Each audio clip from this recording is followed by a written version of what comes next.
सहकार क्षेत्रामध्ये नावाजलेल्या आणि हजारो कोटी रुपयांची वार्षिक उलाढाल असलेल्या वर्धा अर्बन कोऑपरेटिव्ह बँकेला अंतर्गत गैरव्यवहाराचा मोठा फटका बसलाय. बँकेच्या कच्ची लाईन शाखेचे व्यवस्थापक प्रवीण बोरकर यांनी ग्राहकांच्या विश्वासाला तडा देत लाखो रुपयांचा अपहार केल्याचं उघडकीस आलंय. या प्रकरणी आता पोलिसांत धाव घेण्यात आलेली आहे. मिळालेल्या माहितीनुसार वर्धा अर्बन बँक ही गेल्या अनेक वर्षांपासून जिल्ह्यातील एक अग्रगण्य सहकारी संस्था म्हणून ओळखली जाते. मात्र गेल्या काही महिन्यांपासून कच्ची लाईन परिसरातील शाखेत संशयास्पद व्यवहार सुरू होते.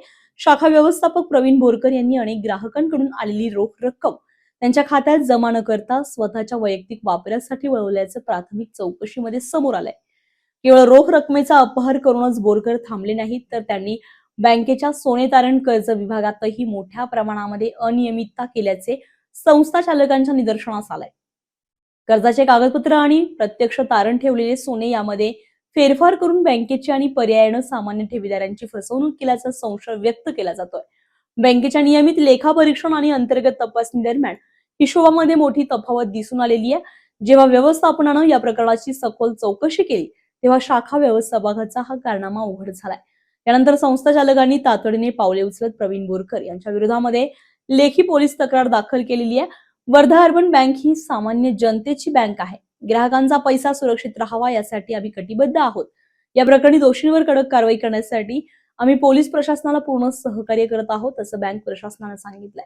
या प्रकरणाचा पुढील तपास पोलीस करत असून या गैरव्यवहारामध्ये आणखी कोणाचे हात गुंतलेत का याचाही शोध घेतला जातोय. तर एक जबाबदार पदावरील व्यक्तीनेच अशा प्रकारे गरिबांच्या पैशावर डल्ला मारल्यानं वर्धा शहरात एकच खळबळ उडाली आहे.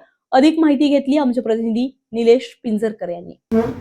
वर्धा जिल्ह्यात एका नव्या चर्चेला उधाण आले आहे. वर्धा अर्बन कोऑपरेटिव्ह सोसायटीमध्ये व्यवस्थापकाने कोट्यावधीचा घोटाळा केल्याची चर्चा मोठ्या प्रमाणात त्याचा माज होतोय. मात्र नेमका प्रकार काय आहे, आपण त्याच संस्थेच्या अध्यक्षांसोबत बोलूया. सर, नेमकं काय घोटाळा झाला आणि काय त्या व्यवस्थापकाने कशा पद्धतीने घोटाळा केला, काय सांगा दर्शकांना. आमची शाखा कच्ची लाईन वर्धा अर्बनची या ठिकाणी प्रवीण बोरकर या नामक शाखाधिकारी नियुक्त होता आणि सर्व आर्थिक व्यवहाराची पूर्ण जबाबदारी आणि अधिकार त्यांना होता. आता त्या आर्थिक जबाबदारीतून त्यांनी अपहार असा केला की स्वतःच्या खात्यामध्ये 3 लाखाचा RTGS करून घेतला.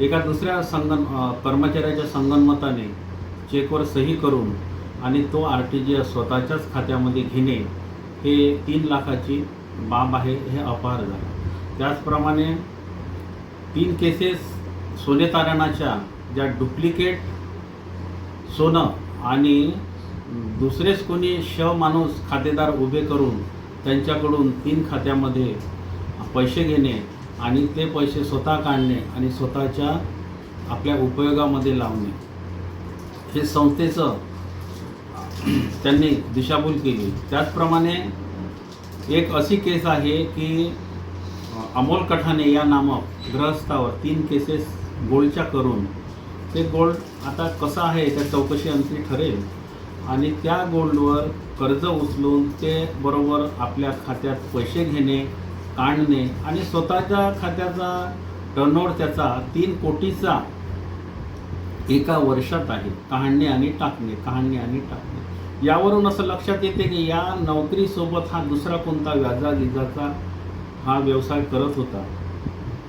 हे बाब थोडीफार लक्षात आल्याच्या नंतर आम्ही चौकशी लावली.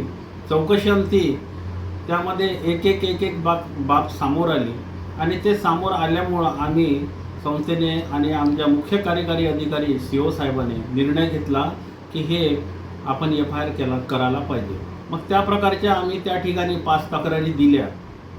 त्या 5 तक्रारीची चौकशी पोलीस विभागातून सुरू आहे आणि हे पाणी ते पाणी आणि दूध ते दूध अलग करण्याचा प्रकार हा पोलीस विभाग करेल आणि संस्थेला न्याय मिळेल अशी मी या चॅनलला सांगतो. संस्थेचं पुढचं पाऊल काय राहणार आहे? कुठली चौकशीची मागणी आपण शासनाकडून करणार आहोत? आम्ही चौकशीची मागणी हे असा अपहार झाला नाही पाहिजे. 1500 ते 1600 करोड रुपयाचं टर्नओव्हर हे वर्धा अर्बन दरवर्षी करत आहे. इतक्या लोकांचा, ठेवीदारांचा विश्वास या वर्धा अर्बनवर आहे आणि हा जो अपहार झाला 14-15 लाखाचा, हा कोण्या कर्मचाऱ्याच्या हातून घडू नये या दृष्टिकोनातून आता स्तंभी देणे आणि त्याचे कान पकडणे हे संस्थेला गरजेचे आहे. त्यामुळे भविष्यामध्ये या प्रकरणामध्ये SIT चौकशीसुद्धा मी लावणार आणि शासनाला सांगणार. प्रवीण बोरकर नामक जे एक व्यवस्थापक होते, यांनी जो बँकेचा विश्वास संपादन करून विश्वासघात करण्याचा जो प्रकार केला आहे हा सर्वात मोठा आहे, ज्यामध्ये संस्थेने इतके मोठे मेहनत घेऊन नाव कमवले आहे. राज्यातच नाही तर परराज्यात देखील संस्थेचं काम सुरू आहे आणि त्या प्रवीण बोरकरने विश्वासघात करून ग्राहकांचे पैसे परस्पर जे उकळले आहे आणि त्यांनी स्वतःचं घर भरलेलं आहे, स्वतःचा शौक पूर्ण केला आहे. त्यावर मात्र ग्राहकांनी कुठेही त्यांच्या विश्वासाला तडा जाणार नाही आणि आम्ही पूर्णतः चौकशी करू, SITची चौकशी मागणी करू. आत्ताच आपल्याशी बोलताना संस्थेचे संस्थाचालक सुधाकरजी साठवणे बोलले. Star Maharashtra news Nilesh Pinjarkar, Wardha. नवनवीन घडामोडी पाहण्यासाठी स्टार महाराष्ट्र न्यूजला सबस्क्राईब करा आणि ताज्या बातम्यांचे अपडेट मिळवण्यासाठी बेल आयकॉनला प्रेस करा आणि परिपूर्ण बातमीबरोबर रहा, इतरांपेक्षा एक पाऊल पुढे.